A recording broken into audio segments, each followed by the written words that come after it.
Gracias por acompañarnos. Esta es la tercera de las charlas de este ciclo que el Grupo Editorial Planeta trae esta vez a la ciudad de Santa Fe. Para quienes estamos metidos en él es un placer porque hasta el momento nos ha tocado días maravillosos, recorrer la ciudad, nos sentimos muy bien aquí y confiamos en que podamos establecer el ciclo ya como una rutina más de la agenda cultural de esta ciudad durante todo el año. Muchísimas gracias a quienes hacen posible que estemos encontrándonos, sobre todo los lectores con sus autores. Me estoy refiriendo al Casino de Santa Fe, el Litoral, a Canal 13, al Grupo Planeta, y a la productora local Libertad Creativa de nuestro amigo Adrián Cingarella. Todo esto se reúne gracias al esfuerzo que desde hace muchos años hace la productora de Marcelo Franganillo. Este verano cumplirá el Ciclo Planeta 20 años, lo que en un programa y proyectos de orden cultural 20 años es una eternidad. Así que llevar estas actividades al interior del país, a todas las provincias, es siempre un placer. Particularmente, muchas gracias a quien es nuestro patrocinador principal, en este caso el Banco Hipotecario. Lo decimos y no como una cortesía de circunstancias, sino porque lo sentimos. Está muy bueno estar acompañado por una institución que ayuda a la gente a cumplir el sueño de su casa propia. A lo mejor, como hoy hay una cantidad suficiente como para poder lograrlo, a lo mejor no sonará ningún celular. Fíjense, tienen todo el tiempo del mundo, están las manos, adentro de las carteras. Modo avión es la mejor forma.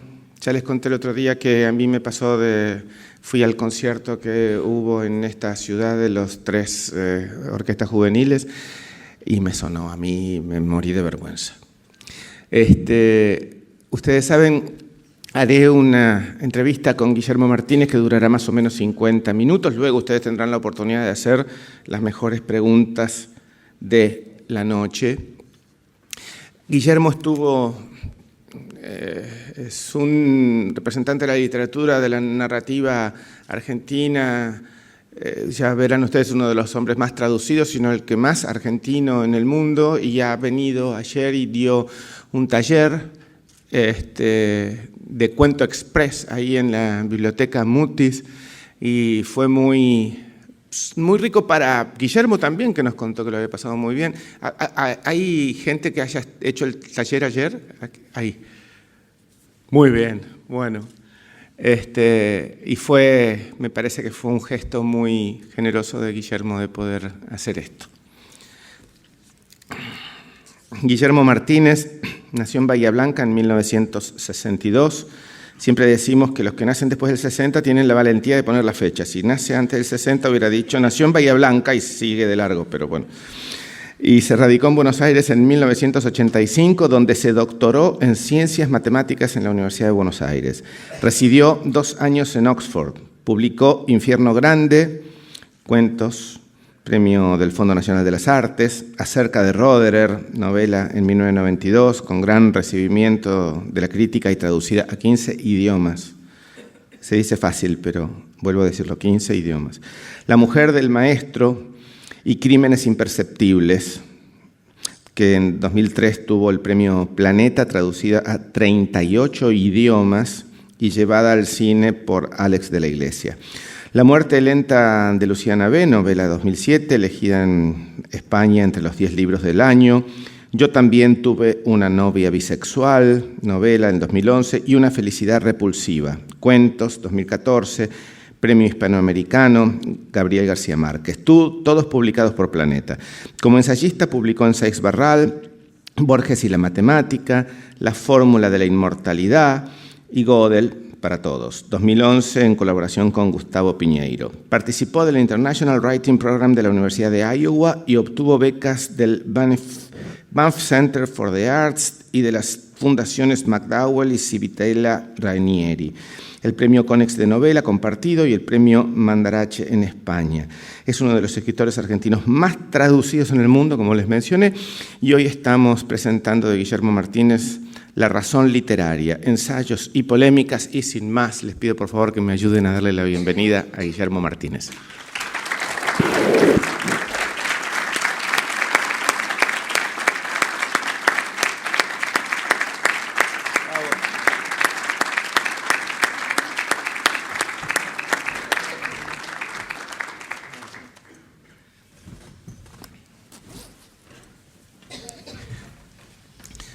Un ratito antes de las charlas siempre uno se pone de acuerdo por dónde vamos y a mí me divierte alterar eso.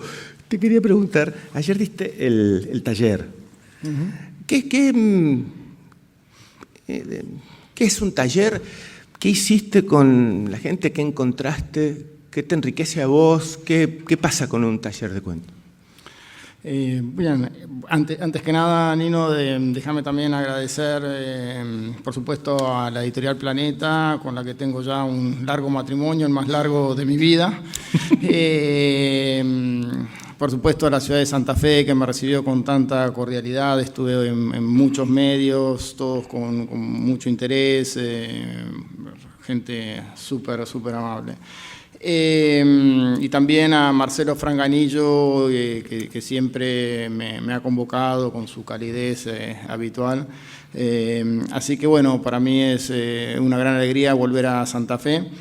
Y bueno, en el caso del taller que hicimos ayer, a mí lo que más me interesa cuando recibo así cuentos para dictar un taller es la variedad de ideas y de mundos que aparecen. Eso siempre me ha fascinado. Es decir, ¿por qué a la gente se le ocurre escribir de eso que está escribiendo, ¿no?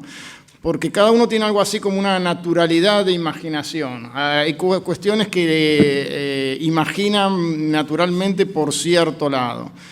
Entonces, a mí siempre me intriga eso, sobre todo cuando aparecen temas originales o temas impensados, ¿no? O sea, más allá de cómo esté escrito, porque eso es lo que se puede, yo creo, arreglar más fácilmente, pero la individualidad de imaginación es lo que a mí más me interesa. No se te cruza, pero ¿por qué no se me ocurrió a mí?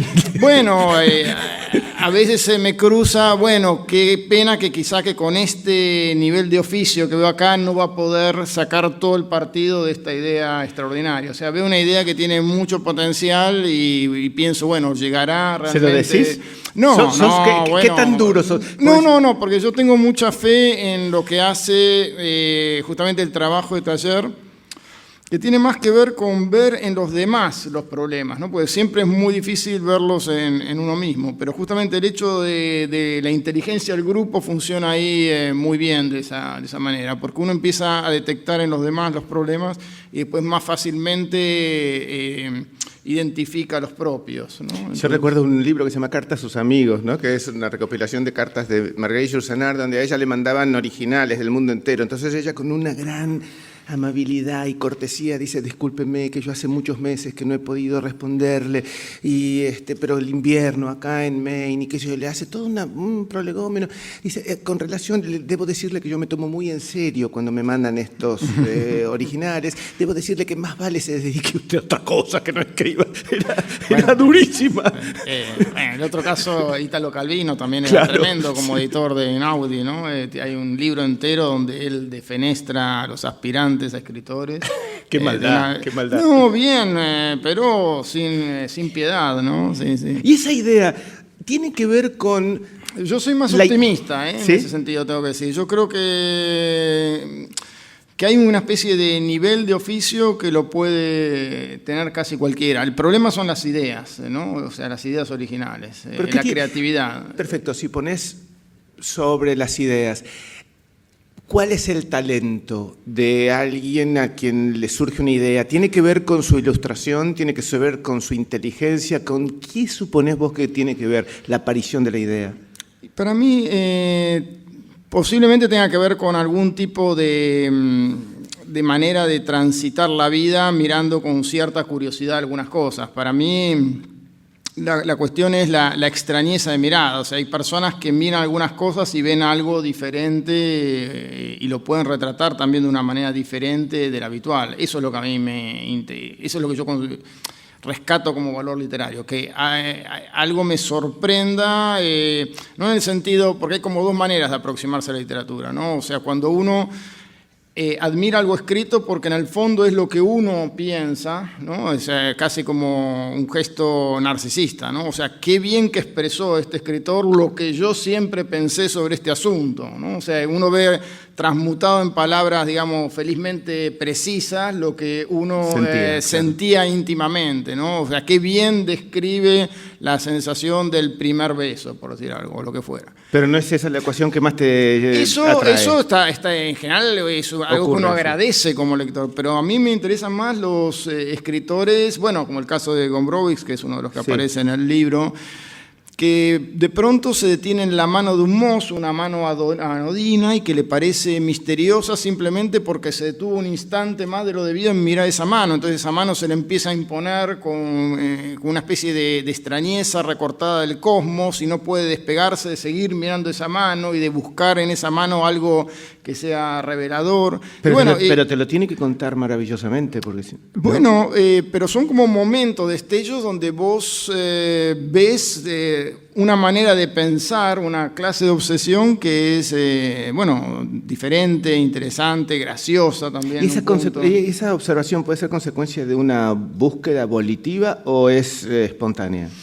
No, yo creo que gran parte de lo que hace un escritor es descartar temas que se los deja a otros, digamos, ¿no? O sea, esto que lo escribe cualquiera, esto lo escribe cualquiera y los escritores se concentran en lo que les resulta interesante, como un jugador de ajedrez, digamos. O sea, descarta las variantes que son obvias, triviales, conocidas y trata de ir a las que son profundas, a las que pueden tener consecuencias. Me parece que los escritores, en todo escritor hay una selección, o sea...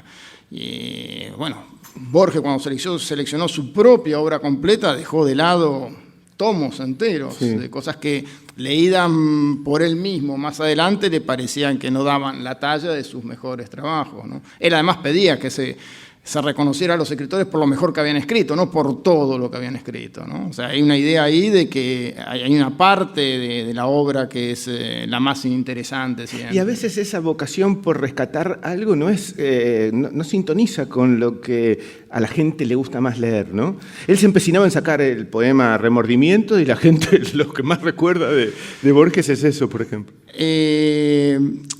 Pero también ahí tiene que ver con una especie de coquetería, ¿no? O sea, los escritores no suelen valorar demasiado aquello que les has dado un éxito más grande. ¿Por qué? Porque eso opaca y condena, digamos, a la sombra al resto de su obra, digamos, ¿no? O sea, andá a hablarle a Conrado Nalés Roslo del poema El Grillo. Claro. Bueno, pero es mucho peor cuando transitan por las redes textos apócrifos que la gente abraza. ¿No es cierto? Decime, Guillermo, cuando uno salta, en tu caso, de la ficción a esto, que es una recopilación de ensayos de los últimos años sobre el tema literario, ¿qué actitud, qué registro interior tenés vos y qué placer o no placer al escribirlo? ¿Cómo cambias esa forma de encarar tu escritura? Es muy diferente escribir ensayo de escribir ficción y la disposición de uno también es distinta. En la ficción lo que predomina es la argumentación, o sea, tiene algo parecido, diría yo, a lo que sospecho que deben hacer un juez cuando tiene que vertebrar una sentencia. Es una cuestión de sopesar argumentos, de elegirlos, de asegurarse de ver cuáles son los argumentos en contrario de lo que uno sostiene. Hay algo del orden, sí, de lo argumental y claramente de lo racional. Por supuesto, después en el medio uno puede deslizar ironías, puede decir las cosas con más suavidad, puede tomarse los tiempos para armar la frase que además sea seductora, o sea, que además convenza por cierto poder de seducción en la forma en que están expresadas las ideas. pero lo que predomina sin duda es el intento de convencer sobre una tesis, ¿no? Esa es la disposición intelectual al escribir ensayos. En general uno ya tiene todo el cuadro de lo que piensa. Lo que tiene que hacer de algún modo es pulir las armas, ¿no? O sea, afilar los argumentos, asegurarse de dar buenos ejemplos, de ser contundente en algunas cuestiones, de lo que es dudoso, señalar cuáles pueden ser los pros y las contras de tal o cual idea. En cambio, la ficción es un mundo totalmente diferente, es mucho más misterioso cómo aparece la continuidad, ¿no? O sea, es sobre todo para los que escriben novela. El cuento en general viene dado ya en por lo menos el final, el principio. Uno sabe que hay un camino a recorrer, pero algo del cuento, en mi caso por lo menos, siempre está cuando me largo a escribir. Pero la novela tiene algo mucho más misterioso, porque es como la novela es dónde vive la novela. Eso es muy curioso, ¿no? Es como si uno la tuviera que recrear y estuviera suspendida en un limbo cada mañana, ¿no? O sea, si uno no le insufla algo de vida, claro, todo se desvanece, y a la vez uno percibe que hay en germinación una cantidad de cuestiones, pero no está nunca seguro de si va a emerger con la fuerza suficiente para que uno pueda escribirlo, ¿no? El paso siguiente o la escena siguiente. Qué difícil debe ser trabajar una novela y llegar al punto de decir, no sirve. Sí. Y también hay otros puntos que son muy difíciles, ¿no? O sea, cuando uno avanza 4 o 5 capítulos y de pronto se da cuenta, no, esto se está extendiendo demasiado, hay algo de la estructura que tendría que saltar hacia adelante y quizás tenga que empezar todo otra vez desde otro punto, ¿no? O sea, ese tipo de cuestiones suceden. Es algo muy muscular el tema de la escritura de novelas. ¿Y qué hay con la plenitud interior del escritor? No sé si le podríamos llamar placer del hecho de escribir en relación al ensayo o a la ficción. ¿A vos qué te pasa? A mí me gusta también mucho el ensayo porque, bueno, me gusta toda la idea de poder intentar ejercicios de racionalidad sobre la literatura. Me parece que es un desafío apasionante, ¿no? O sea, me gusta, por ejemplo, mucho también leer algunos ensayos sobre literatura, por ejemplo, los ensayos de Borges o los ensayos de Henry James sobre literatura, porque es un objeto muy difícil de asir desde lo puramente racional. Ese es el gran desafío que tiene.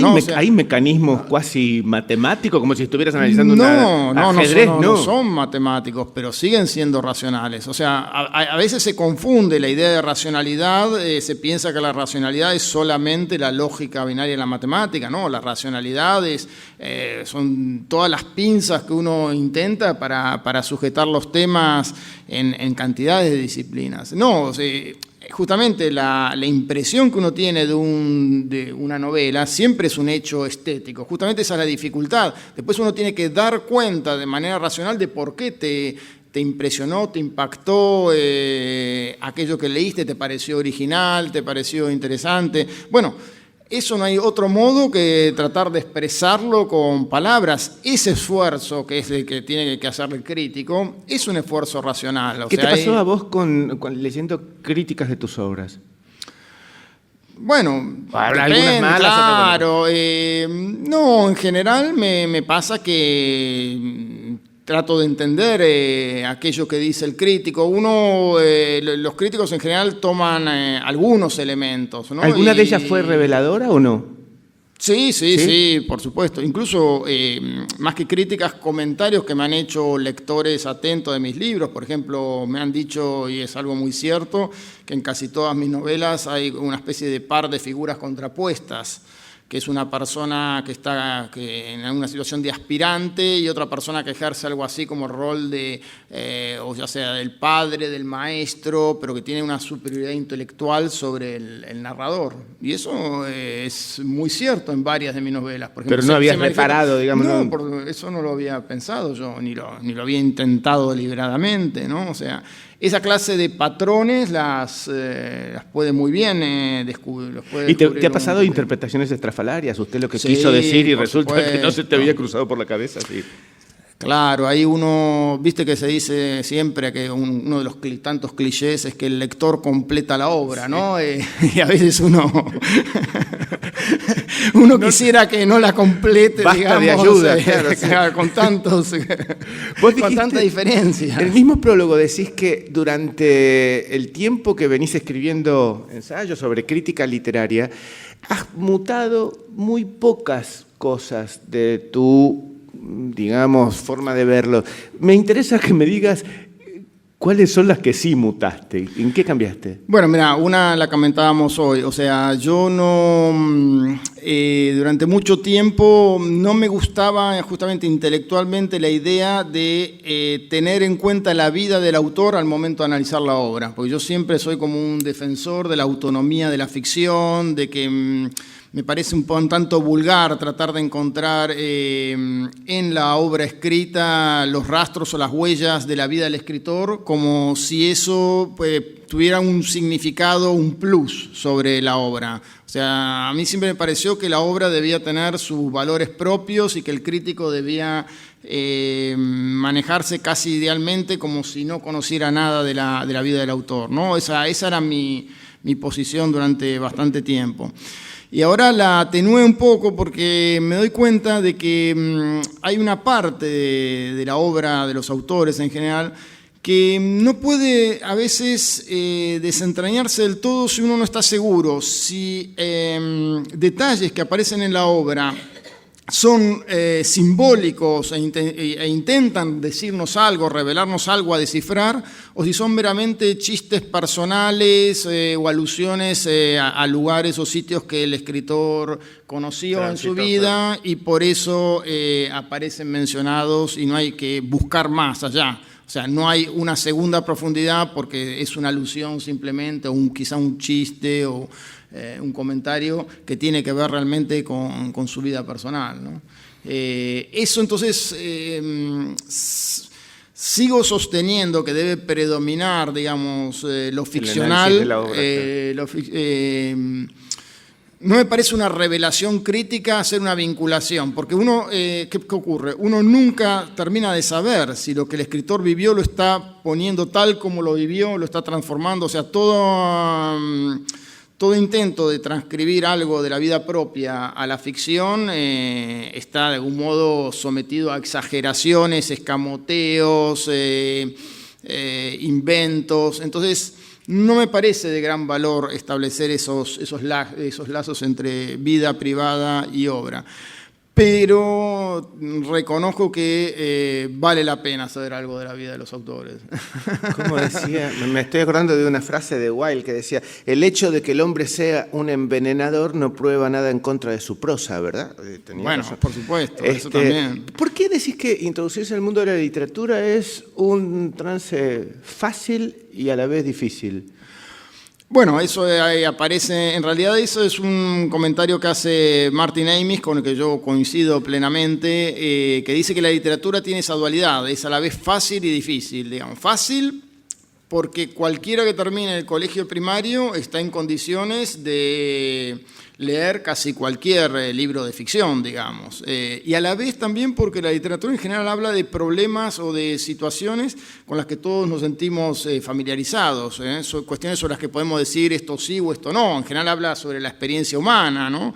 Primer amor, la muerte del padre, el desgaste de un matrimonio. O sea, todas cuestiones en las que podemos de algún modo tomar partido, entender lo que el autor quiere decir y juzgar de acuerdo a nuestra propia experiencia. Esa es la parte fácil, digamos. Y la parte difícil tiene que ver con que a la par en la literatura hay una historia de invención de procedimientos, de aparición de géneros, de recursos que ya se han utilizado. Entonces, digamos, un crítico, un lector sofisticado que de algún modo ha visto el recorrido de las formas literarias o percibe esa clase digamos, de moldes que sucesivamente se van utilizando, percibe también muy rápidamente qué es lo que está perimido, qué es lo que es trivial. ¿Quien no tiene esas destrezas lee otro libro? No, puede leer los mismos libros, pero me refiero, no interpreta pero va a otro apreciar libro de otra manera forma. algunas cosas. Por ejemplo, el tema de la originalidad, que para mí es un valor en sí mismo, eso es muy discutible, ¿no? A mí me resulta un valor la originalidad en el sentido que dije al principio, que alguien me revele algo del mundo en lo que yo nunca había pensado. Bueno, si uno no leyó nada, todo le va a parecer original, ¿no es cierto? O sea, a medida que uno va leyendo, se va dando cuenta de que hay muchos temas que son de algún modo cliché. Entonces, el requisito de originalidad se vuelve cada vez más difícil a medida que uno va leyendo cada vez más. ¿Estás de acuerdo con la sentencia de Borges de que si un libro a uno le aburre, no está escrito para uno y tiene que abandonarlo? Estoy de acuerdo después de haber leído unos cuantos, porque aún el propio Borges tuvo que haber leído en algún momento algún libro que le habrán dicho, bueno, este libro es un libro importante, hay que leerlo. O sea, creo que esas son las conclusiones a las que uno llega después de haber leído mucho, quizá como consejo hacia los otros. Yo tengo otra visión sobre ese tema. Incluso yo tengo un ensayo que no está en este libro, está en mi libro anterior, se llama Elogio de la dificultad. Y mi punto es el siguiente, digamos. Uno está acostumbrado a ver que los chicos se desafían unos a otros en los juegos online a pasar al siguiente nivel y que encuentran una dificultad, encuentran interesante justamente los niveles que tienen dificultad, porque son los niveles que le exigen más, porque no todos pueden pasar, porque para llegar a ese nivel requieren otros trucos ingeniosos, porque han dedicado mucho tiempo y se desafían unos a otros a ver quién supera niveles. Bueno, me parece que lo mismo los montañistas, digamos, no van a Sierra de la Ventana, van al Himalaya. Es decir, bueno, hay un placer también en superar dificultades y hay una atracción también de la dificultad.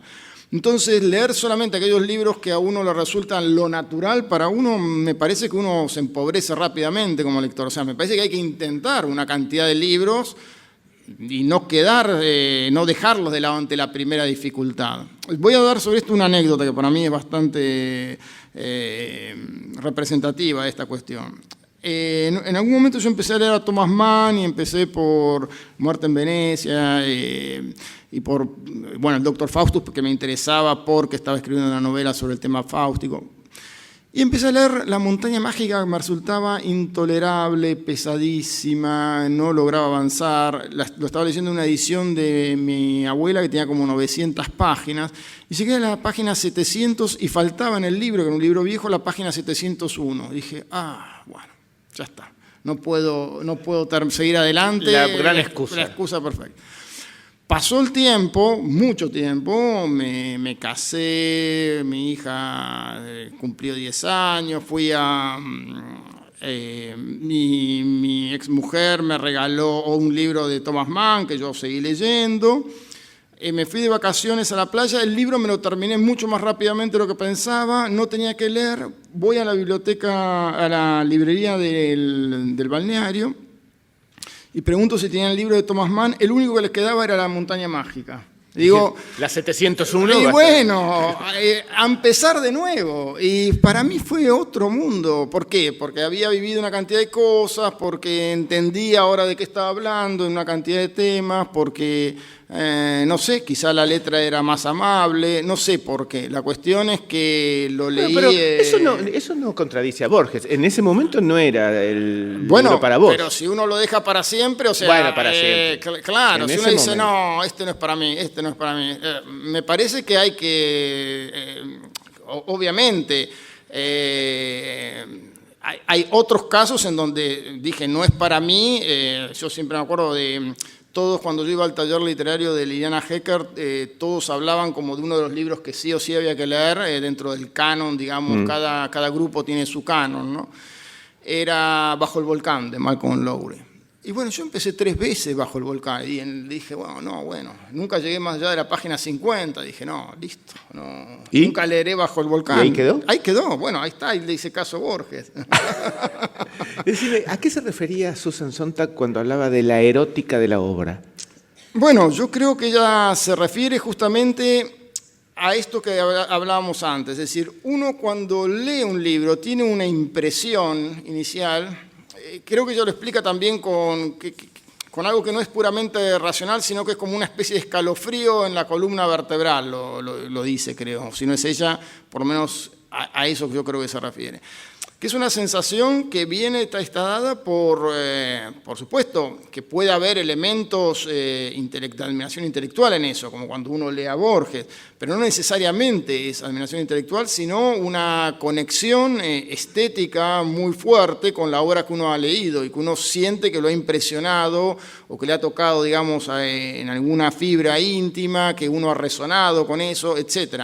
Esas son todas cuestiones, acá diría Borges, que el lector ni se preocupa porque las decide, dice, al volver a guardar el libro con una sonrisa silenciosa en su biblioteca, ¿no? O sea, uno de algún modo ha hecho una especie de aprobación íntima del libro y se resume sin necesidad de ninguna palabra más que uno pueda decir. Ahora, ¿qué pasa con el crítico? El crítico que ha sentido todo eso, a continuación tiene que arreglárselas para transmitir algo de esto. Bueno, esa es la parte de la erótica de la obra. O sea, uno tiene que lograr hablar de eso que le ha pasado con el libro, que para mí es lo más interesante. O sea, que después me diga, el libro trata sobre esto, es un escritor que está en tal cual generación, usa estos procedimientos, usa este punto de vista, o sea, esos desmantelamientos que suele hacer la crítica no terminan de ir a ese punto que es, llamémoslo, la erótica de la obra. ¿Y con qué autores vos tenés una alta compatibilidad erótica? Bueno, si lo decís así me resulta más difícil, pero digamos literariamente hablando. Sí. Claro. Bueno, Henry James es un autor que yo he seguido desde toda mi vida, lo he leído, ¿no? O sea, en otro sentido, Ian McEwan también, pero porque me resulta muy interesante como él siempre tiene personajes científicos y la clase de problemas dramáticos que tienen sus personajes científicos. Me parece que él encontró ahí una línea muy interesante en cuanto a la creación de personajes. No tanto en la clase de novela que él escribe, pero sí me interesan mucho los personajes que tiene McEwan. Bueno, con Pablo de Santis tengo mucha afinidad porque tiene un mundo de imaginación que se parece bastante a lo que yo intento en la literatura, o sea, siento que estamos escribiendo en las mismas líneas. Claro. Bueno, por supuesto, Borges escribió un libro entero sobre Borges, ¿no es cierto? Cortázar en su momento y aún ahora, o sea, yo tuve con los aniversarios, son buenas excusas para volver a algunos autores. Y realmente algunos cuentos de Cortázar me siguen pareciendo extraordinarios, ¿no? Así que, bueno, Italo Calvino también es un autor que me resulta muy interesante en este sentido. Son autores con los que siento que hay una afinidad, ¿no? Pero también uno lee, por eso te digo, uno lee de las dos maneras. Uno lee aquellos con los que uno está en sintonía y también aquellos autores que son muy raros y que uno sabe que jamás va a escribir de esa manera, pero que por esa misma rareza te interesan. Un caso es Proust. Yo me recuerdo cuando leía Proust, me pasé 5 meses seguidos leyendo En busca de tiempo perdido en un estado total de inmersión. Y sé que jamás escribiría de esa forma, ¿no? Y el otro ejemplo que mencioné es Gombrowicz. Gombrowicz tiene una clase de imaginación muy extraña, muy desfachatada, muy iconoclasta, muy graciosa. A mí me hace reír muchísimo. Y también es una clase de mundo que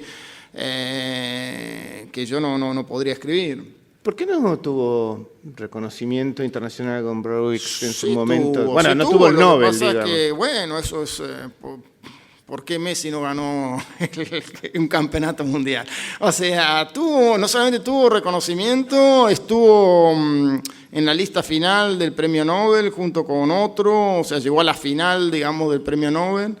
Eso está contado en sus diarios, todo el proceso. Bueno, en todo caso está en compañía De con muy buena Joyce, de compañía. Kafka, de Borges, de todos los que no ganaron el Nobel, ¿no? Sí, sí, pero además el año pasado, o el anteaño, en realidad el anteaño, se hizo un congreso con Gombrowicz en Buenos Aires Sí. y vinieron especialistas de todo el mundo. Fue un congreso tremendo. ¿Cuántos años vivió? Muchos años aquí. Casi 25. Casi 25 Sí. años en Argentina. Sí, sí, sí. Y bueno, y hay una cantidad de escritores argentinos que lo han tomado como referente, incluso en sus obras, el caso de Ricardo Piglia, es decir, que lo han leído, que han tratado de no solamente de leerlo, sino de difundirlo. Ahora se va a hacer otro congreso Gombrowicz en Polonia, ¿no? O sea, a Gombrowicz le costó más, digamos, volver a Polonia que el reconocimiento que tuvo en la Argentina. ¿Ah, sí? Sí, porque bueno, en Polonia él tiene una cantidad de textos que todavía hoy son muy hirientes para Polonia, ¿no? Claro, Contra sí. el nacionalismo, sobre el tema de la guerra, una cantidad de cuestiones. Y eso que acá le resultó duro vivir Sí, ¿no? pero Para ganarse era la un vida, mundo digamos. que no era el suyo, entonces Sí, claro. A los polacos les cuesta, creo yo, escuchar las cosas que dice de Polonia. Es el mismo Seguro. caso de Thomas Bernhard con respecto a Austria, ¿no? Es un escritor que dice unas cosas tremendas de su país y de la literatura polaca, etcétera. Decime, ¿cuáles son las limitaciones del cine para interpretar, transmitir, llevar a una película un texto literario? Es un tema muy interesante que lo sufrí en carne propia. Y no solamente eso, sino que en el primer caso, cuando adaptaron Crímenes Imperceptibles, podía echarle la culpa a los guionistas, pero después me tocó hacerlo a mí con La muerte lenta de Luciana B. Entonces yo mismo tuve que hacer esas amputaciones, digamos. ¿Y cuál es el desafío? ¿Qué es el distinto registro? ¿Qué es lo que te pasa? Hay varias cuestiones. Por ejemplo, yo escribo casi siempre en primera persona. Entonces hay un registro de la conciencia, o sea, el lector ve cómo piensa el personaje sobre una cantidad de cuestiones. En el Eso cine ya no podés, claro. es muy difícil, no se puede, queda inmediatamente cómo lo sustituyo. No se puede hacer un monólogo interior de pensamiento que queda muy artificial.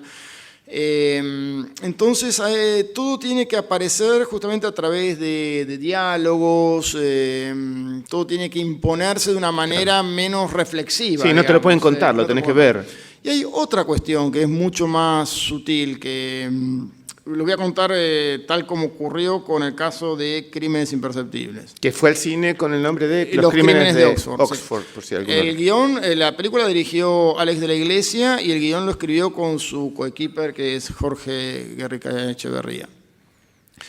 En mi novela hay uno de las muertes, es un percusionista que está tocando el triángulo en el medio de un concierto y trastabilla y cae desplomado. Y la sensación es de que alguien está con una especie de asfixia en seco, ¿no? La sensación es que alguien lo está estrangulando, pero es como si fuera un fantasma que lo estuviera estrangulando, ¿no? Porque solamente se ven las manos del percusionista en esa especie de asfixia en seco.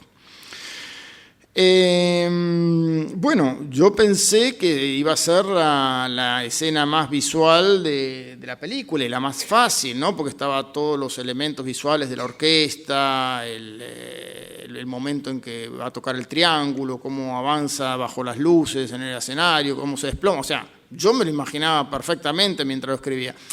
Si bien es cierto que en la manera en que está relatada la escena no queda claro desde el principio si verdaderamente eso es un asesinato o no. ¿Por qué? Porque está contada a través justamente de diversos puntos de vista. Está el punto de vista del narrador, que ve una parte, luego el otro personaje dice otra cosa, un médico dice que fue algo natural, es decir, queda un poco... Bueno, admití que se la hiciste bastante complicadita, pobre hombre, ¿no? El punto es ese, que ellos me llaman y me dicen, lo que pasa es que nosotros cuando filmemos esa escena, ahí vamos a poner toda la metralla, esa es la expresión que usaron, vamos a poner en esa escena toda la metralla, va a ser la hostia. Y después le vamos a decir al espectador verbalmente que en realidad era una muerte natural, que era un ataque por un enfisema. Dicen, se va a decepcionar los espectadores. Yo digo, bueno, pero en la novela también se decepcionan. Dice, no, en la novela es distinto, pero acá lo van a ver, lo van a creer y después se van a decepcionar porque de algún modo lo que me querían decir, yo después cuando colgué me quedé pensando, ¿es lo mismo o no es lo mismo? Y no era lo mismo, porque justamente la cámara en el cine tiene una pregnancia, una fuerza, o sea, lo que uno ve es lo que es, o sea, el poder de convencimiento es mucho más intenso porque es como si fuera la verdad, es como si fuera en literatura el narrador omnisciente, lo que se dice es lo que es. Mientras que yo lo había contado con distintos puntos de vista. Lo que no puede hacer la cámara es contar los distintos puntos de vista a la vez. Entonces, ¿cómo lo resolvieron? Lo que es. Y bueno, entonces lo resolvieron de una forma diferente, hicieron una especie de maniobra de distracción y mientras se moría esta persona había otra cosa que ocurría en el techo, entonces no estaba tan concentrado en lo que ocurría en ese momento. ¿Te satisfizo el...? No. Sí, me pareció que era razonable lo que ellos hicieron. ¿Terminaste de ver la película? ¿Cuál fue tu sensación? Bueno, mi sensación fue qué lástima que no apareció esto, qué lástima que cambiaron el tenis por el pádel, qué lástima que no está René Lavand. En mi novela aparecía René Lavand haciendo una rutina muy hermosa. Yo pensaba que lo podían llamar a René Lavand y que el mismo René Lavand la podía hacer. Y hay una cantidad de cosas que hay que sacrificar porque cuando la novela es medianamente larga, la película siempre es algo así como un resumen. Y uno tiene que resignarse a que lo que ve es algo así justamente como un resumen. ¿En qué casos que has leído un libro y has visto la película te resultó igual o mejor que el libro? Y hay varios casos. Está Los restos del día. Los restos del día yo leí la novela que es maravillosa y la película me parece extraordinaria y me pareció que estaba muy bien reflejada. Después El silencio de los inocentes, la película es muy fiel a la novela y para mí está muy bien la novela y la película me gustó mucho. El bebé de Rosmarie. Después me quedé pensando que son todos casos en general en que la narración está hecha justamente en tercera persona, no aparece la primera persona. Cuando aparece la primera persona, en general a mí me decepciona la película, ¿no? Bueno, casos donde también están mal las cosas es, por ejemplo, la novela Expiación, que la produjo el mismo Ian McEwan, y a mí me pareció que la película queda muy por debajo de la novela, ¿no? De su propia novela, aunque la hizo él mismo. ¿Qué es lo que define? Te metes mucho con las vanguardias, con los escritores de culto, en fin. ¿Qué define hoy un escritor de vanguardia? En todo caso, ¿qué se diferencia con los escritores de vanguardia del pasado?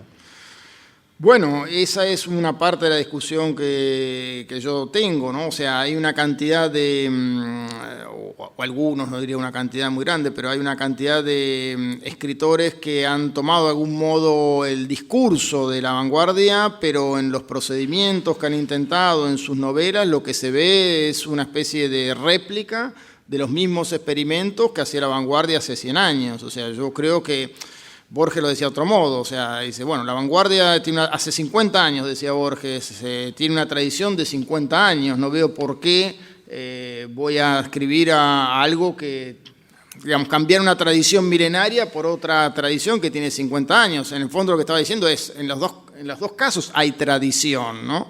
O sea, la tradición del desmantelamiento del sentido, de la escritura automática,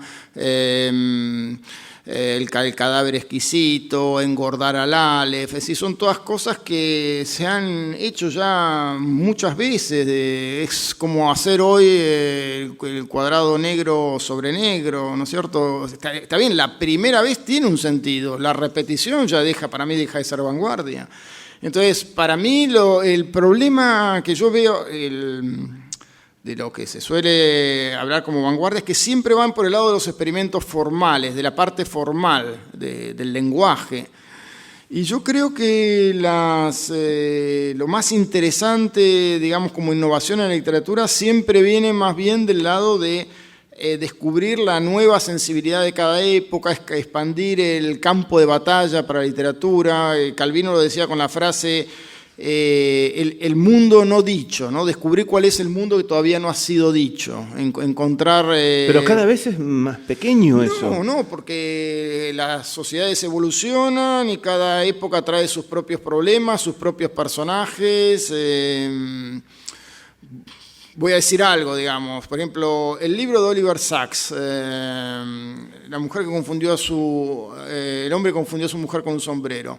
No es exactamente un libro de literatura, pero hay en las clases de casos psiquiátricos que él encuentra y que describe, hay una ampliación para mí del campo de batalla de la literatura, porque él está haciendo un ejercicio literario en la selección de esos casos, en el modo en que los cuenta, en las conexiones que hace con la experiencia humana, es decir, muestra algo de la humanidad que uno no sabía por el lado justamente de lo que falta en tal o cual lesión del cerebro. Bueno, ese es el tipo de novedades que aparecen cada tanto en la literatura. Ahora es un desafío de alguna forma muy desalentador inicialmente, porque uno se propone innovar después de miles de personas. Pero digo, yo creo que los escritores naturalmente han dado esas innovaciones sin ponerse rótulos de vanguardista. Digamos, Kafka quería ser Dickens, no quería ser otra cosa, ¿no? O sea, no tenía ninguna y vaya pasión. Si le salió otra cosa, ¿no? O sea, lo que pasa es que su forma, por eso te decía antes lo de la forma de ver, su forma de estar en el mundo tenía un componente de extrañeza, bueno, la sociedad en su época era lo que era, su experiencia, digamos, como juez le había dejado ver ese mundo burocrático tremendo, y bueno, y por eso el mundo que retrató tiene esa rareza. Has evocado varias veces, y cada vez que, desde la cantidad de años que estamos haciendo estas charlas, siempre que fueran de orden literario, nunca dejó de pronunciarse el nombre Borges. ¿Es posible ser un escritor de nuestro país, de nuestra región, de nuestra lengua contemporáneo sin sentirse de alguna forma afectado, alcanzado o hijo de Borges? Sí, yo creo que sí. Todos los escritores más jóvenes que yo claman que ellos son nietos de Borges, no hijos, ¿no? Se sacan el fardo de encima diciendo que hijos serían los más viejos, la generación siguiente. Yo creo que sí, esa es otra construcción para mí teórica de académica, ¿no? Y lo voy a tratar de explicar de esta manera. Borges no era este monumento de pesos tremendos como que ahora se lo quiere, como si siempre hubiera estado con ese peso, esa influencia, etc. Yo recuerdo mi experiencia de haber leído a Borges inicialmente en la adolescencia, en antologías de la literatura fantástica, en medio de otra cantidad de autores, y era como más difícil en algún punto, uno notaba el tema de la erudición, pero muchos también jugaban con eso. Marco de Nevi en Falsificaciones jugaba con eso, estaba la literatura de Silvina Ocampo, de Bioy Casares, o sea, era algo así como un registro dentro de la literatura. Borges fue atacado, ignorado durante muchísimos años, aun cuando ya era famoso fue todavía resistido por una buena parte de la literatura argentina. Es decir, hubo escritores que se dedicaron a crear mundos que no tienen nada que ver con los mundos de Borges. Tomemos, sin necesidad de oponerse a Borges, pero tomemos el caso de la obra de Andrés Rivera, o justamente Puig, que en general se lo usa como para decir hay otras maneras de escribir. De manera que yo no creo que realmente ningún escritor, no puedo creer que exista un escritor que diga, uy, hoy me desperté y me di cuenta de que tengo que escribir con las obras de lo que dejó Borges, porque no funciona así el acto de creación, ¿no? Lo que sí ocurre es algo que uno después repara, que me parece condensa bien unas estrofas de Mujica Lainez, ¿no? No importa cuánto te esfuerces ni la ilusión que te forjes, lo mejor que hayas escrito antes ya lo escribió Borges. Es decir, pero eso es algo que uno descubre a posteriori, ¿no? Es decir, me parece que no, en el acto de escribir no está presente esa especie de viejo del mar que estrangula con sus piernas el cuello de la literatura argentina. No creo en ninguna de esas figuras yo. Quizás soy demasiado ateo, pero me parece que son todas construcciones teóricas cómodas para dar clase, pero que no tienen que ver con la realidad de lo que significa escribir. Y si te dijera que eligieras entre un cuento o poesía, el Borges más Borges para vos, ¿cuál sería la respuesta? A mí un cuento que me parece que reúne varios de los procedimientos es el Aleph. Hay varias cosas muy interesantes en ese Los cuento. reúne todos en un punto, claro. Por eso, bueno, que tiene algo justamente de sumidero, ¿no? En una cantidad de cuestiones. La cuestión de la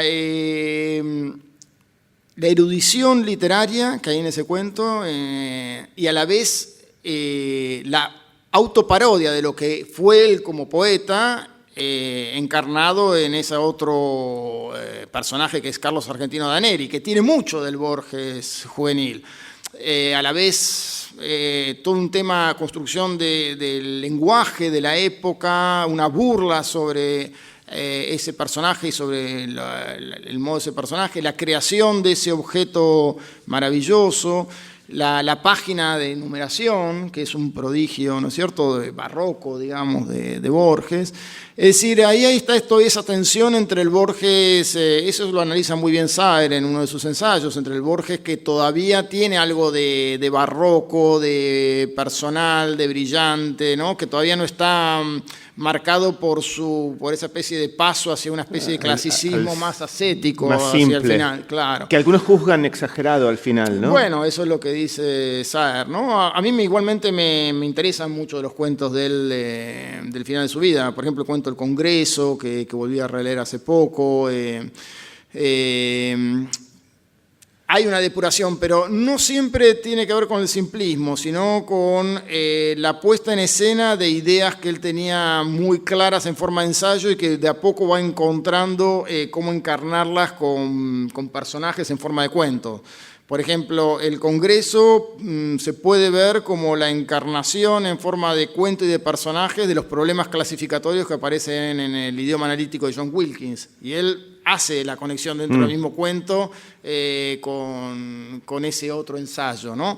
Es decir, me parece que Borges demoraba un tiempo. El Libro de Arena se puede ver como la concreción en forma de cuento de un apunte que él pone al pie de la Biblioteca de Babel, en donde habla de que toda la construcción de la biblioteca que él acaba de escribir se puede en realidad resumir en un solo libro, y habla de un vademécum de hojas sedosas que se desdoblan infinitamente. Y eso es el Libro de Arena. O sea, es como si él fuera madurando ideas que primero ha tratado de manera ensayística hasta encontrarles una encarnadura en ficción.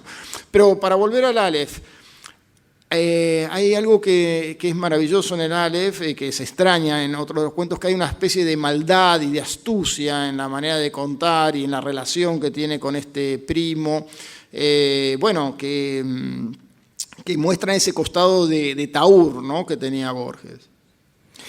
Como ya nos estamos pasando del tiempo, yo voy a hacer mis últimas dos preguntas. En realidad una pregunta que tiene dos vertientes, porque Guillermo escribió un decálogo del escritor y yo me detuve en dos postulados porque me parecía, me despertaron a mí más curiosidad. Escribirás sobre aquello en lo que no puedes dejar de pensar. Un poquito dijiste hoy eso, es que para mí, es lo de Kosinski, ¿no? Claro, para volver a esto que decíamos antes sobre Borges, uno no escribe, digamos, en contrapunto con el Matadero o con el Aleph o con el Facundo. Uno en general escribe sobre aquellas cosas que no voy a usar la palabra obsesionan, ¿no?, porque siempre también es una palabra que ya tiene sus connotaciones, sobre las zonas que a uno le dicen algo, le interesan, podría usar la palabra lo interpelan.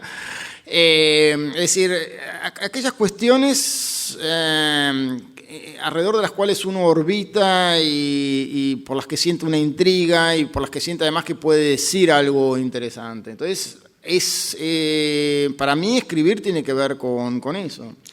Y otra de Borges, para cerrar, que dice, a partir de cierta edad, las coincidencias con otros escritores o las novedades te importarán menos que lo que creas verdadero. Bueno, claro, es una... A mí, no sé, yo ya tengo más de 50 años y me está pasando un fenómeno curioso, que es que todas las caras me resultan familiares, ¿no? O sea, siempre pienso, pero esta persona se parece a tal otra. Es como si uno hubiera agotado los tipos humanos, ¿no? Por supuesto, cuando uno va a otro país ya eso... ¿Fuiste al médico? Sí, no, pero todavía veo lo suficiente para distinguir lo esencial. Es verdad, todo se vuelve más borroso y entonces uno cree encontrar más parecido de lo que quizás hay.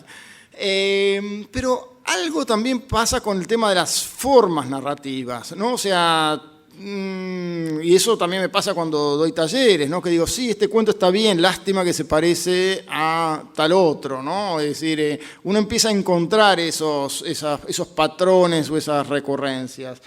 Entonces, en ese momento, y acá me contradigo con el tema de la originalidad, uno tiene que resignarse un poco a, bueno, es lo verdadero para mí, yo le voy a dar el matiz original de alguna otra manera. O sea, yo creo que tiene que uno sostener la actitud de originalidad, es decir, tratar de pensar en la variante propia. Y luego, a la vez, por eso digo que es una lucha contra todo lo escrito, a la vez ir hacia la tradición para ver todo lo que está escrito en las inmediaciones de ese tema. Es decir, esa para mí es la diferencia entre la mera innovación y la originalidad. La originalidad se mide con lo que ya está hecho, ¿no? O sea, uno tiene que tener en cuenta lo hecho y lograr algo diferente en algún punto. Bueno, les pido por favor que quien quiera hacer una pregunta a Guillermo levante la mano, le acercamos el micrófono. ¿Hay alguien? Acá tenemos primer... Bueno, buenas noches. Recién en parte del decálogo decías que hay que escribir sobre lo que uno tiene presente siempre en la mente. Aún así, ¿te has tenido que reprimir alguna cosa? ¿Has tenido algún principio, por ejemplo, como de escritor maldito, en el sentido de algo que te parece inmoral, por ejemplo? Sí, muchas veces. Y me he reprimido y hay una novela que la tengo a medias abandonada justamente por ese tema. Y, por ejemplo, me costó mucho, viste que dicen que a los criminales les cuesta mucho la primera muerte. Bueno, a mí como escritor me costó mucho también la primera muerte, ¿no? Después uno se acostumbra, ¿no? Pero hay un momento, eso lo retrata muy bien De Quincey en uno de sus libros. Hay un momento de temblor moral cuando uno, a pesar por supuesto de que uno está escribiendo ficción, sí, el asesinato de una de las Bellas Artes, hay un momento de escalofrío moral, cuando uno, porque no sé, yo por lo menos soy de los escritores que tratan de creerse aquello que están escribiendo, ¿no? En un plano hay que creer lo que uno está escribiendo. Entonces uno está en la situación de matar a una persona, y ahí viene toda la culpa judeo-cristiana encima, ¿no? Bueno, hay que lograr pasar ese momento. ¿Alguna otra pregunta? Allá, otro joven.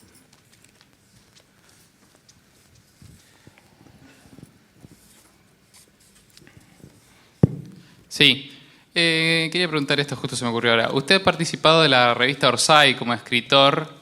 Sí. Me gustaría saber cómo fue que lo abordaron y el proceso de trabajar en un proyecto de ese tipo. No, fue muy sencillo. Orsay la dirige, no me acuerdo ahora, el que escribió sobre mi madre, Cassiari, pero tiene un mejor amigo, Basilis, exactamente, que había leído todos mis libros y que le gustaba mucho lo que yo escribía, y fue él el que me contactó y me pidieron un cuento, y bueno, escribí un cuento, me dieron como 6 meses, y escribí un cuento para ellos, ¿no? Yo tengo una lista en espera de cuentos y a veces estos son los buenos momentos para decir, bueno, voy a rescatar un cuento de mi lista de espera. Pero no fue muy diferente de otros cuentos que escribí para otra gente, ¿no?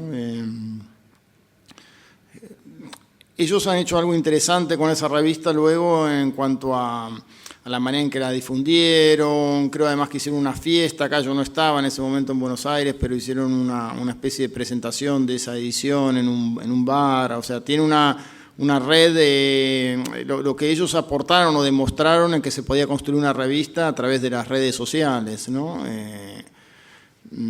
Pero en cuanto al trabajo en concreto, fue un cuento que yo escribí para ellos. ¿Cómo funciona cuando escribís por demanda? Porque ahí No, eso a veces pido más plazos más plazos, pero eso es muy lento, ¿no? O sea, yo les advierto siempre. Y bueno, así fue Una madre protectora, que es la novela que cierra mi libro de cuentos. También era un cuento que yo tenía pensado hace mucho.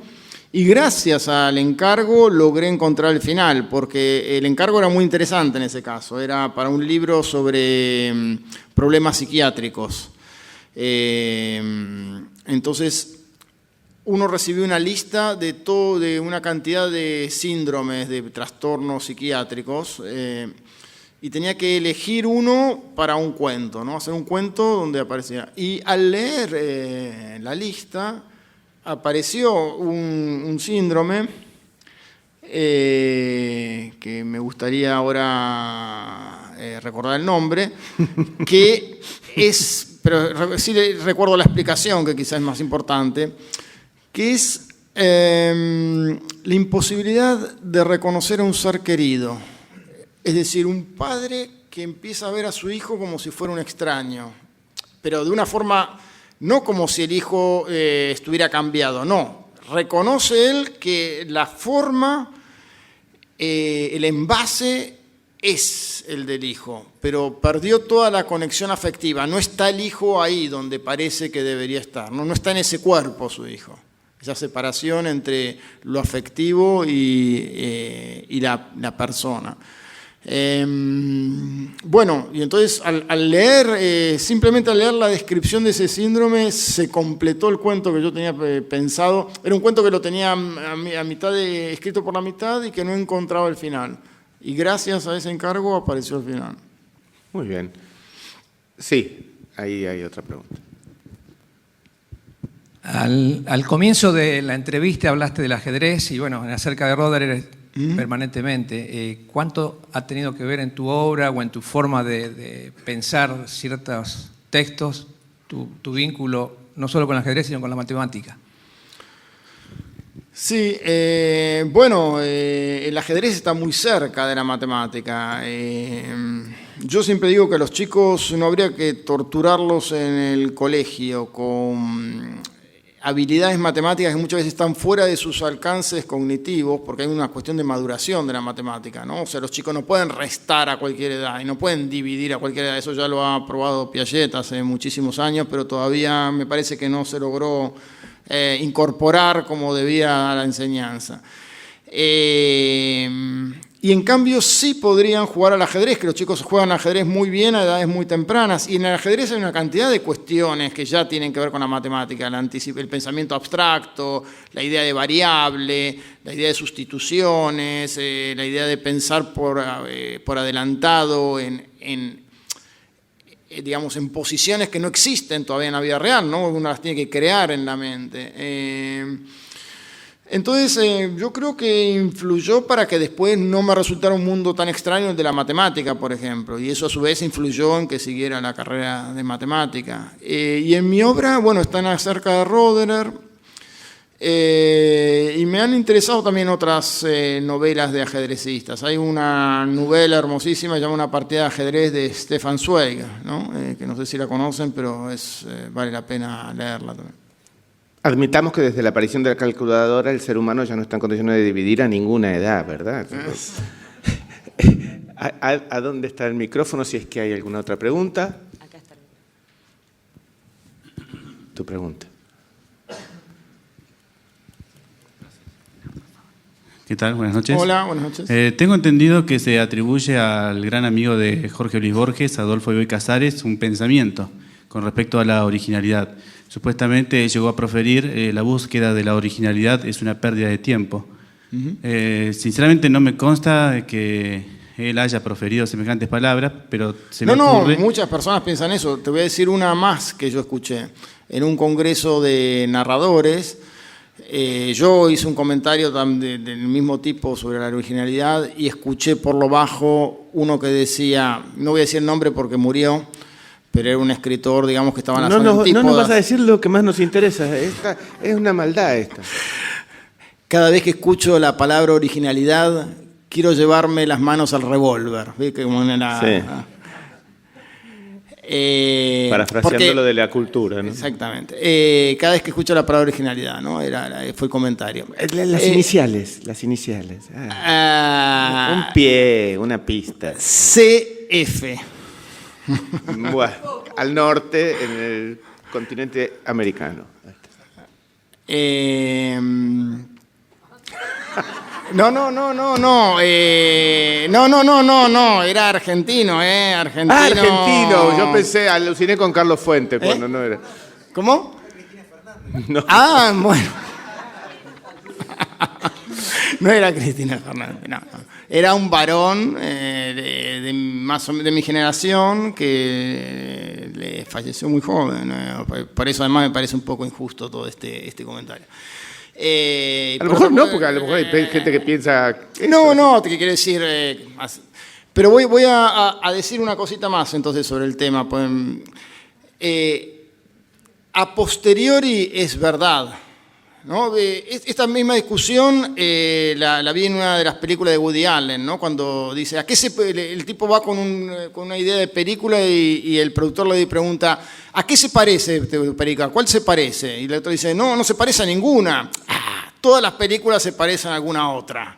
O sea, el productor quería justamente saber a cuál se parecía para tener una sensación de si podía o no filmarse, si podía llegar al público. Quería saber cómo abarajar la película. Y el creador tiene la sensación de que lo que está haciendo no se va a parecer a nada. En los dos casos hay algo de verdad. O sea, una vez que yo te doy mi cuento, me decís, bueno, vos crees que esto es original, pero mirá, te parece a esto, a esto, a esto. Y algo de razón hay en eso.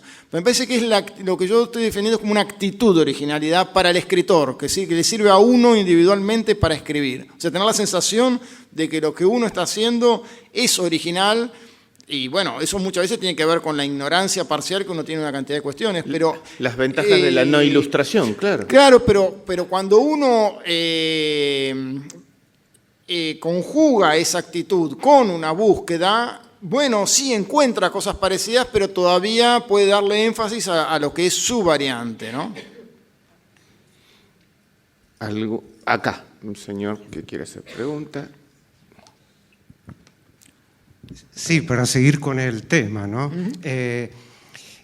Quizá lo que sucede con muchos lectores, y probablemente a Borges le haya sucedido, es que comenzamos a leer libros difíciles, libros que nos costaran mucho, hasta descubrir que el placer va por otro lado.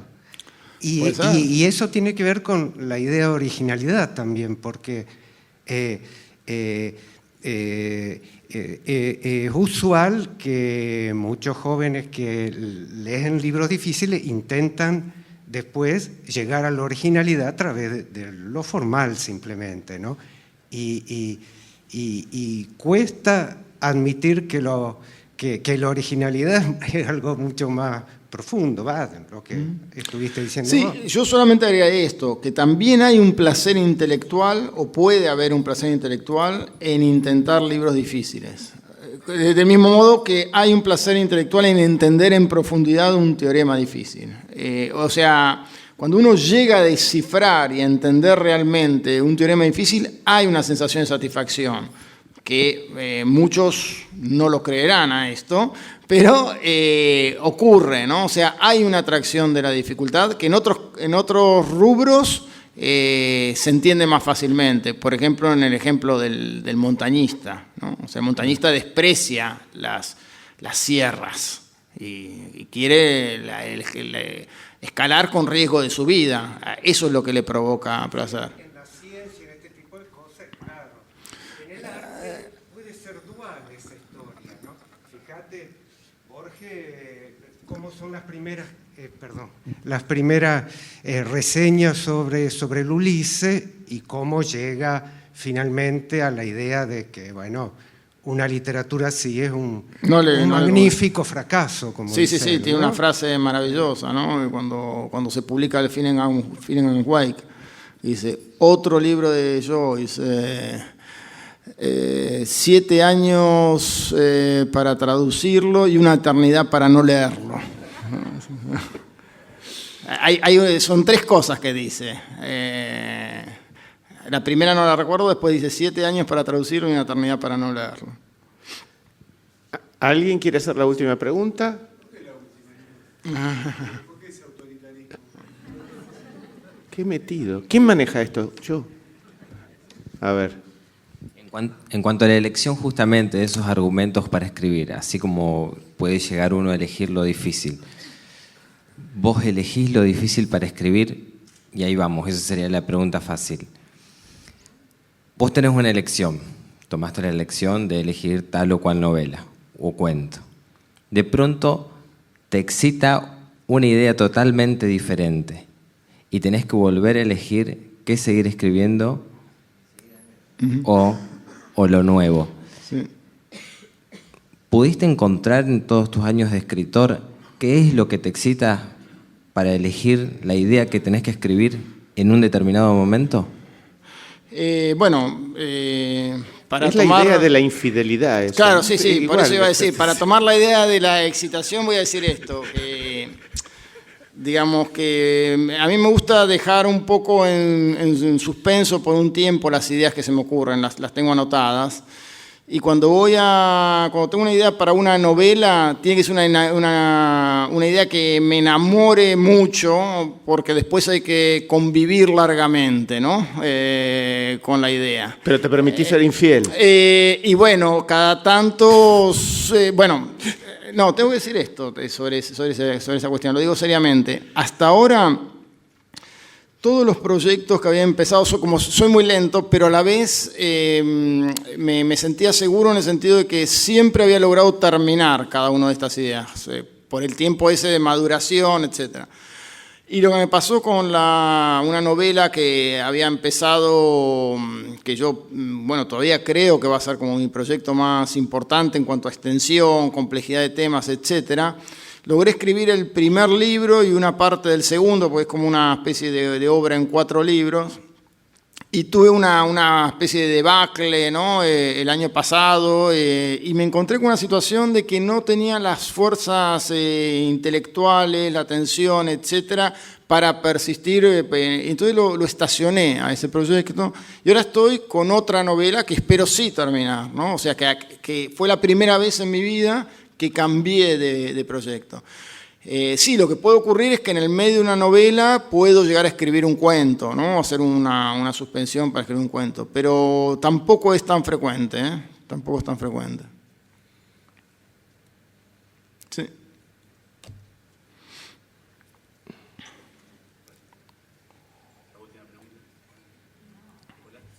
A mí me censuraron con que era la última y... Hola, hola. Ahora sí. Gracias. La última pregunta. ¿Le temes al éxito literario? ¿Al éxito? Sí. Bueno, no. Eso también es una especie de cliché de nuestro mundo cultural. Me parece que... A ver, yo creo que uno escribe para tener cierto éxito. Lo que pasa es que uno quisiera que lo lean las personas que a uno le interesaría. No sé, me parece que eso le pasa a cualquier escritor. Creo que aún los escritores de culto, los escritores que se creen más sofisticados, etcétera, tienen algo así como la ilusión de tener una gran cantidad de lectores, pero de su nivel intelectual, digamos, ¿no? Esa es la cuestión. En general, lo que se desprecia lo que es masivo porque se piensa que en esa masividad tiene que haber una especie de facilidad, ¿no?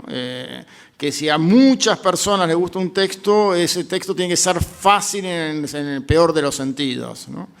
Yo no creo, esa clase de cuestiones realmente no las creo. Además hay una cantidad tremenda de ejemplos en contrario. O sea que ¿no? si de este libro vendieras 500.000 ejemplares estarías muy contento. Por supuesto, Sí. no, pero además esa fue una discusión que yo tuve con algunos compañeros, digamos, cuando yo estaba por publicar mi libro, yo tenía un grupo de amigos que estaban por publicar su libro. Y en ese momento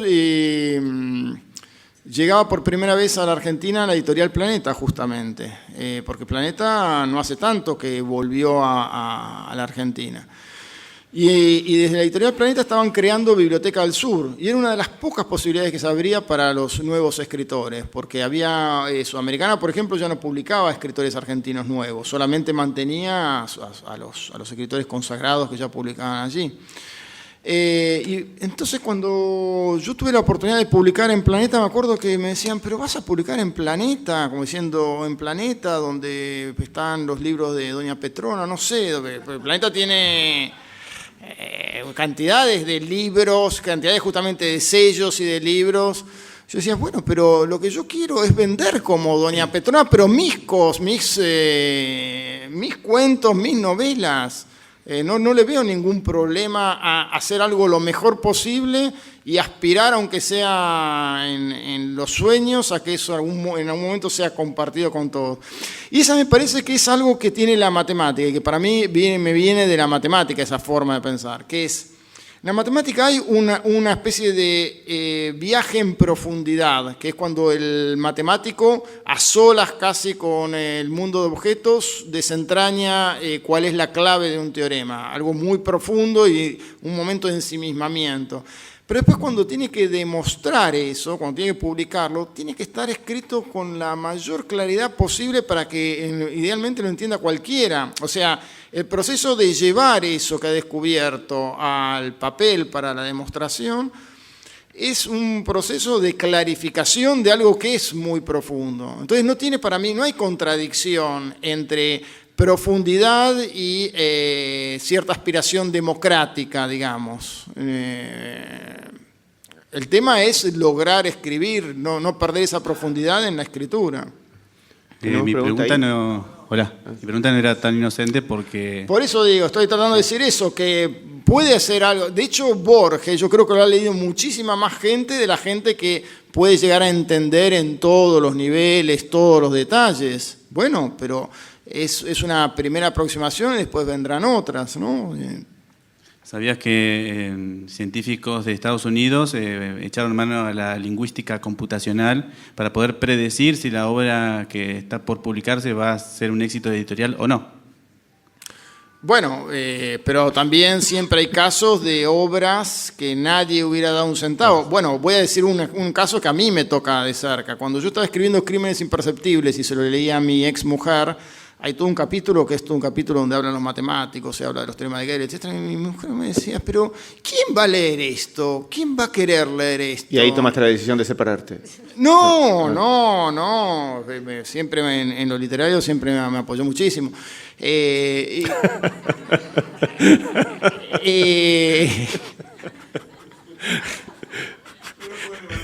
No, esto ya quedó. No, sí, yo siempre digo esto, ¿no? Uno empieza a querer a la exmujer después de la segunda separación. Qué buena era mi primera exmujer.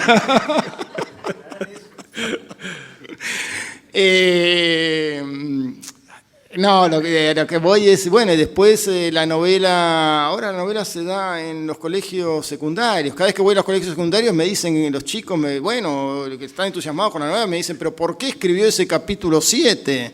¿No? O sea, todavía está esa especie de estigma ahí como una dificultad que tiene la novela, pero se ha leído igualmente. Entonces, yo jamás hubiera pensado que esa novela se iba a leer más allá de exactas. Mi horizonte para esa novela era la Facultad de Ciencias Exactas.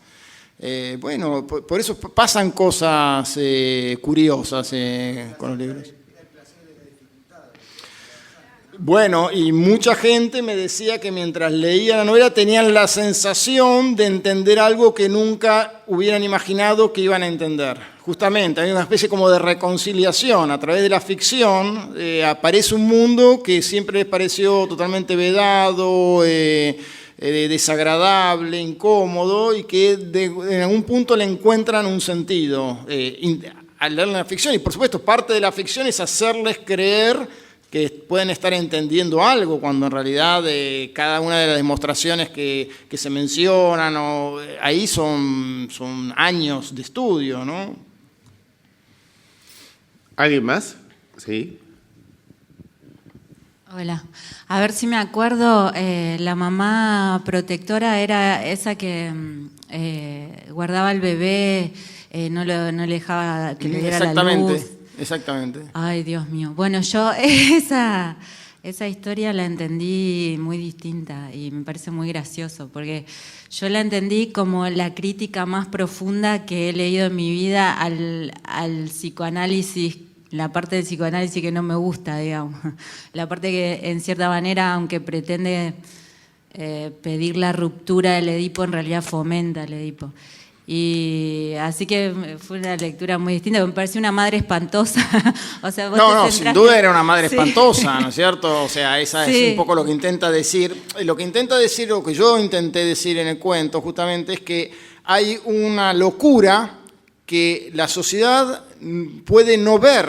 O sea, exacto, la sociedad, digamos, condena al hombre por un síndrome que está con nombre y apellido, y lo que hace la madre es una locura, digamos, en otra escala, mayor, pero que está protegida por todas las instituciones y por una serie de cuestiones que tienen que ver con, si es el parto en la casa, es porque es más moderno ahora en la casa, si la madre le da ese alimento abominable, no importa porque es científica y bla, bla, bla. Y es decir, hay toda una serie de razones, ¿no? El chico tiene que estar con la madre, no puede estar con el padre, que van haciendo que la locura de ella pase desapercibida.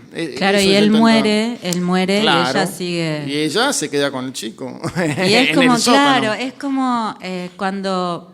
Porque ayer el profesor Firpo, un profesor que se estaba jubilando en Paraná, y se estaba despidiendo, y para terminar leyó un poema de Borges que termina diciendo que a los argentinos nos falta la vereda de enfrente. Y yo percibo a los argentinos como que somos muy simpáticos, muy sexys, muy amables, pero en realidad todos tenemos grupos... de Buenos Aires, ¿no? Tenemos grupos...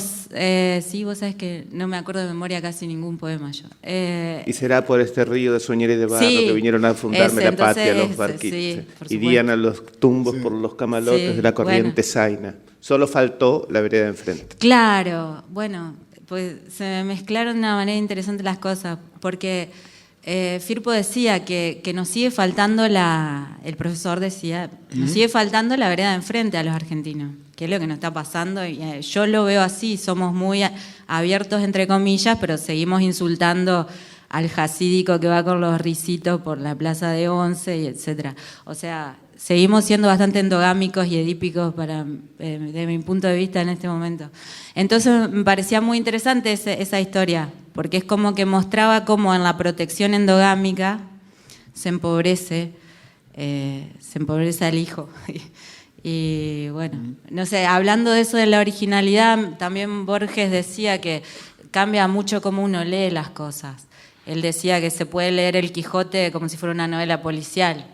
O qué sé yo. Bueno, tiene Pierre Menard, donde justamente alguien repite el Quijote letra por letra y es un texto absolutamente distinto. Y bueno, ahí está justamente cuando hablamos de la originalidad, ¿no? Ese cuento es un prodigio de originalidad.